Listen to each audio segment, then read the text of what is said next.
खबरों की तफसील और सबसे पहले बात करें chairman Pakistan Peoples Party Bilawal Bhutto की रात गए मौलाना फजलुर रहमान से मुलाकात के दौरान आईनी तरमीम से मुतालिक मुशावरत के बाद बिलावल भुट्टो विक्ट्री का निशान बनाकर वापस रवाना हुए। वफाकी वज़ीर दाखिला मोहसिन नकवी भी एक बार फिर मौलाना से मुलाकात के लिए पहुंचे। हुकूमत की जानिब से कुछ तजावीज़ आई हैं, तजावीज़ पर पार्टी के रहनुमाओं से मुशावरत होगी। कामरान मुर्तज़ा का ऐसा कहना था। आईनी तरमीम पर PTI समेत तमाम जमातों को एतमाद में लिया जाएगा। उनका मजीद ये भी कहना था। Chairman Pakistan Peoples Party Bilawal Bhutto रात गए मौलाना फजलुर रहमान से मुलाकात करने उनकी रिहाइशगाह पहुँच गए। आईनी इस्लाहात पैकेज मौलाना फजलुर रहमान इंतहाई अहम हो गए। वज़ीर क़ानून आज़म नज़ीर तारड़ और वज़ीर दाखिला मोहसिन नकवी की मौलाना फजलुर रहमान से उनकी रिहाइशगाह पर मुलाकात। आज़म नज़ीर तारड़ ने मौलाना फजलुर रहमान को आईनी तरामीम के मसविदे पर ब्रीफिंग दी। हुकूमत कोई फ़र्द वाहिद नहीं बल्कि जुडिशल पैकेज ला रही है। मुजवज़ा तरमीम में आईनी अदालत का क़याम शामिल। आर्टिकल 63A में भी तरमीम तजवीज़ की जाएगी। वज़ीर कानून की ब्रीफिंग। सरबराह JUI मौलाना फजलुर रहमान के हमरा कानूनी टीम भी मौजूद थी। मौलाना फजलुर रहमान की जानिब से पेश करदा तजावीज़ भी ज़ेर गौर आईं। वज़ीर आज़म से वज़ीर कानून आज़म नज़ीर तारड़ और वज़ीर दाखिला मोहसिन नकवी की मुलाकात। मौलाना से मुलाकात की तफसील से आगाह किया। मुजव्विज़ आईनी तरामीम मौलाना फजलुर रहमान फैसला कुन किरदार बन गए। रात गए के बाद दूसरी मुलाकात। PTI वफ्द भी मौलाना फजलुर रहमान से मुलाकात करने उनकी रिहाइशगाह पहुंच गया। हम इस मुलाकात से बहुत मुतमईन हैं, मुलाकात अच्छी रही, ऐसा कहना था चेयरमैन PTI बैरिस्टर गौहर का। कई चीज़ों पर मौलाना फजलुर रहमान ने हमारे साथ इत्तफाक किया। उमर अयूब का ऐसा कहना था। मुजव्विज़ा आईनी तरामीम पर मौलाना फजलुर रहमान फैसला कुन किरदार बन गए हैं। रात गए एक के बाद दूसरी मुलाकातें जारी हैं। PTI वफ्द भी मौलाना फजलुर रहमान से मुलाकात करने पहुंच गया। अदालत इस्लाहात आईनी पैकेज तैयार, आज मंजूरी के लिए पेश किया जाएगा। हुकूमत के चीफ जस्टिस सुप्रीम कोर्ट के तकर्रुर का तरीक़ाकार भी तब्दील करने की तजवीज़।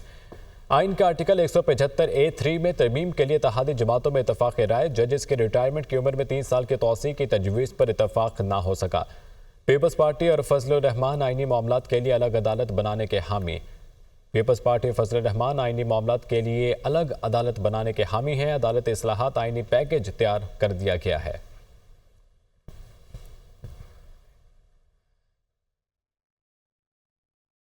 आज सुबह कौमी असम्बली के इजलास से पहले वफाकी काबीना का हंगामी इजलास तलब। काबीना इजलास में आईनी तरमीम के मसविदे की मंजूरी दी जाएगी। आज सुबह कौमी असम्बली का इजलास तलब किया गया है और इससे कबल ही वफाकी काबीना का हंगामी इजलास तलब हुआ है। काबीना इजलास में आईनी तरमीम के मसविदे की मंजूरी दी जाएगी।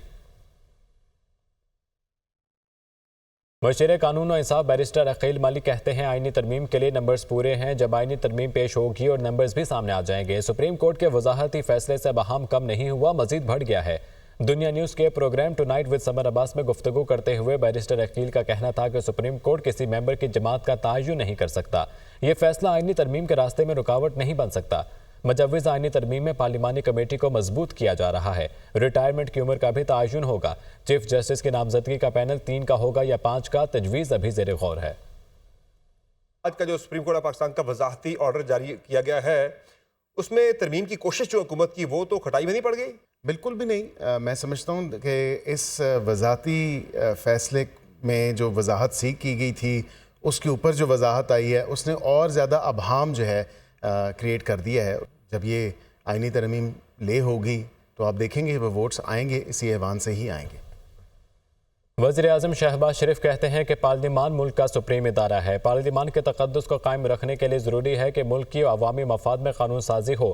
कौमी नौइयत के मामलात को सिर्फ पार्लिमान के ज़रिए ही हल होना चाहिए। हम मुल्क को डिफ़ॉल्ट के ख़तरे से निकाल कर इस्तेहकाम की जानिब लाए। मुआशी इस्तेहकाम के तसलसल और तरक्की के रास्ते पर गामज़न करने के लिए सियासी इस्तेहकाम ज़रूरी है। मुल्क दुश्मन अनासर पूरी कोशिश करते रहे कि मुल्क डिफ़ॉल्ट हो। आईनी इदारों और गैर सियासी शख्सियात को सियासत में घसीट कर फरीक बनाने की कोशिश होती रही। नवाज शरीफ बेनज़ीर भुट्टो शहीद की क़यादत में मिसाक़ जमहूरियत हुआ। मिसाक़ जमहूरियत से गैर आईनी इक़दामात का रास्ता हमेशा के लिए रोक दिया गया। मुल्क की तरक्की के लिए सबको एक मरतबा फिर से इकट्ठा होना है। सियासत होती रहेगी। मुल्क को बचाने के लिए पॉलिसियों का तसलसल इंतहाई ज़रूरी है।